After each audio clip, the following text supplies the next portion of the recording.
O Senhor esteja com todos. Ele está no meio de nós. Proclamação do Evangelho de Jesus Cristo, segundo Mateus. Glória a vós, Senhor. Naquele tempo, disse Jesus aos seus discípulos: Não penseis que vim abolir a lei e os profetas.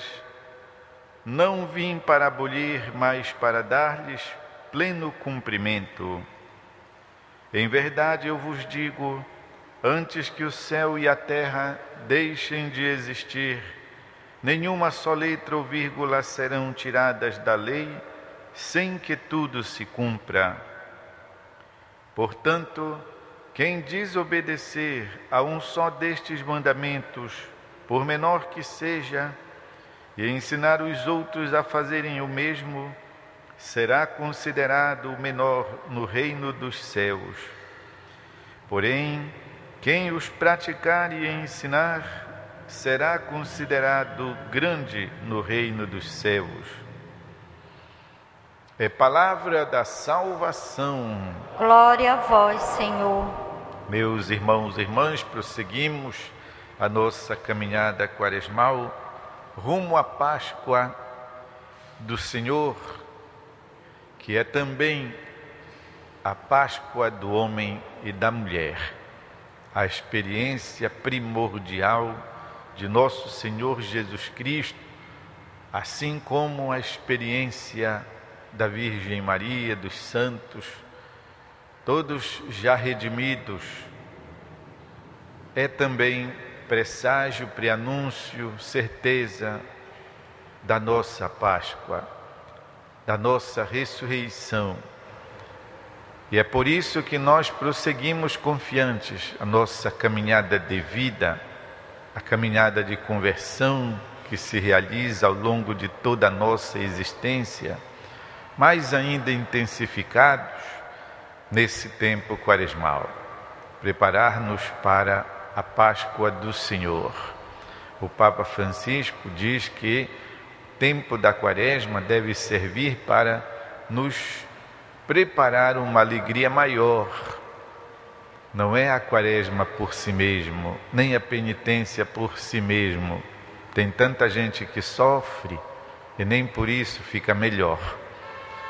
Mas quando nós tomamos isso com um significado, e até mesmo quando nós nos impomos, isso com vistas à nossa purificação.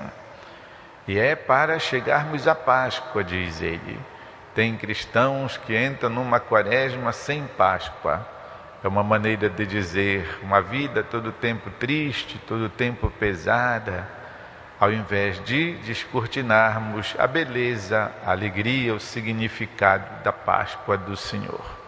Tomara que a Quaresma nos ajude um pouco neste sentido, de agradecermos o dom da vida, de bendizermos a Deus pelas suas maravilhas, de agradecermos a Deus por nos ter chamado a participar do banquete da vida.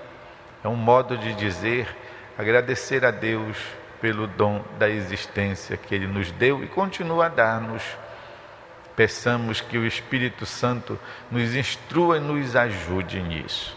Agradecer a Deus pelo dom da vida. A palavra do Evangelho hoje nos dá uma certeza pela boca de Jesus. Não penseis que vim abolir a lei e os profetas. Não vim para abolir, mas para dar-lhes pleno cumprimento.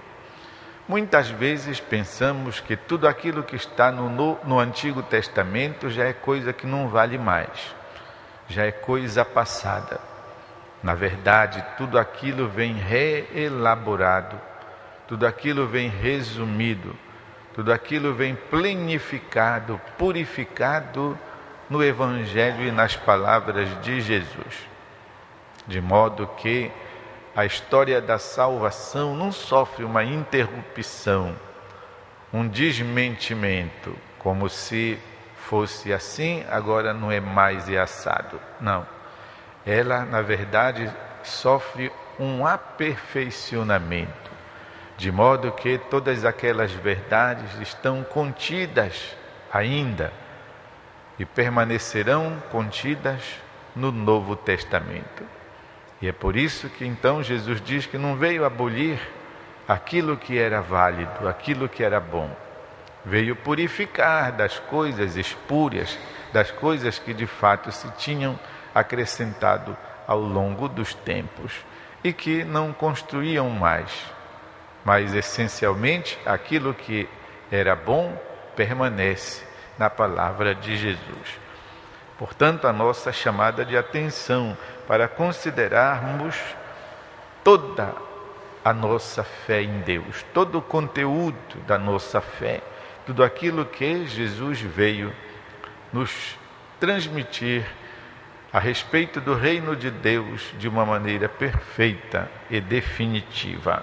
Não vim para abolir, mas para dar-lhes pleno cumprimento. E tem uma promessa: antes que o céu e a terra deixem de existir, nenhuma só vírgula ou palavra ou letra serão tiradas da lei, sem que tudo se cumpra. Tem uma bem-aventurança aqui contida e também uma maldição. Primeiro, a coisa negativa, a maldição. Quem desobedecer a um só destes mandamentos, por menor que seja, e levar os outros, pelo mau exemplo, a fazer o mesmo, será considerado o menor no reino dos céus. E agora a bendição. Quem os praticar e ensinar, será considerado grande no reino dos céus. Meus irmãos e irmãs, já que estamos no tempo da Quaresma e analisando o nosso dia a dia, nós sabemos que o anúncio do Evangelho, ou seja, levar as pessoas a praticar depois de nós mesmos termos praticado, não é feito só em momentos oficiais, de modo solene, público e notório, como fossem os momentos da catequese, como fossem os momentos de alguma palestra, ou o momento de uma pregação. Não. Há também esses momentos, e há irmãos e irmãs nossos que se dedicam a isso. Os catequistas, aqueles que pregam retiros, aqueles que falam para os seus grupos, aqueles que fazem a interpretação da palavra de Deus nos círculos bíblicos, nas orações feitas pelas comunidades. Há sem dúvida esse trabalho, que é um trabalho mais oficial, eu chamo assim. Mas não só isso, acho até que bem mais importante é aquele que nós podemos fazer com a nossa vida e de uma maneira despretensiosa. Se existe uma vida, um modo de fazer as coisas, um modo de ser positivo, iluminado pelo Evangelho, sem dúvida não faltam as dificuldades, mas com certeza esse modo de viver evangeliza. Fala, tem até o ditado, as palavras convencem, mas o exemplo arrasta. É uma maneira de dizer como então a nossa vida nos vários ambientes, e eu fico pensando com quantas dificuldades, sem dúvida, nos vários ambientes, na nossa família, começa por lá, na vizinhança, no meio dos parentes, no local de trabalho, para os jovens, no local de estudo, até mesmo nos lugares de lazer ou de divertimento saudáveis. Em todas essas situações, também quando nós não estamos pensando na igreja, também quando não estamos nos lembrando da passagem do Evangelho, mas o nosso modo de viver transpira, faz transparecer os valores evangélicos. E assim nós estamos fazendo acontecer isso Quem ensinar, quem os praticar, será considerado grande no reino dos céus. E eu fico pensando quanto isso é importante para todos, para todos. O bom exemplo faz bem a todos. Quanto não é mais importante ainda para as crianças, para os jovens, para aqueles que ainda são vulneráveis na sua formação. Uma palavra que a gente diga, um testemunho que a gente dê, ou uma chamada de atenção devidamente feita. Tudo isso, sem dúvida, produz um efeito grandioso no coração, no espírito das pessoas. Do contrário, nós pecamos por omissão. Nem que seja uma palavra que ponha em dúvida aquela convicção com que muitas vezes a pessoa está dizendo aquela bobagem, aquela asneira, aquela coisa errada. Nem que seja uma só palavra que provoque uma dúvida, já é uma outra coisa. Pode ser que no momento até a pessoa nem aceite, mas depois aquilo toca o seu coração. Em algum momento vai lembrar-se da palavra que você disse, para ver se não é verdade. O problema é quando nós não dizemos nada e deixamos a pessoa na firme convicção do seu modo de pensar errado, incompleto, imperfeito, em desacordo com os valores do Evangelho.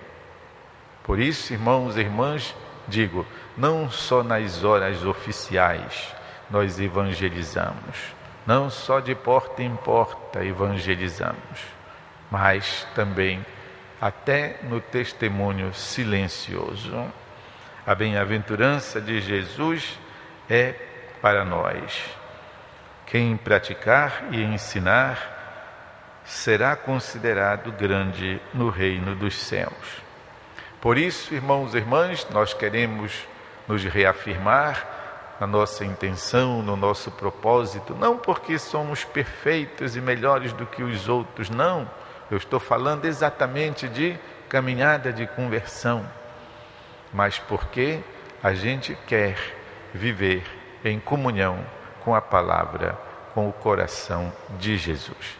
Vamos fazer um instante de silêncio, de modo que a palavra possa, sim, aprofundar suas raízes em nosso coração.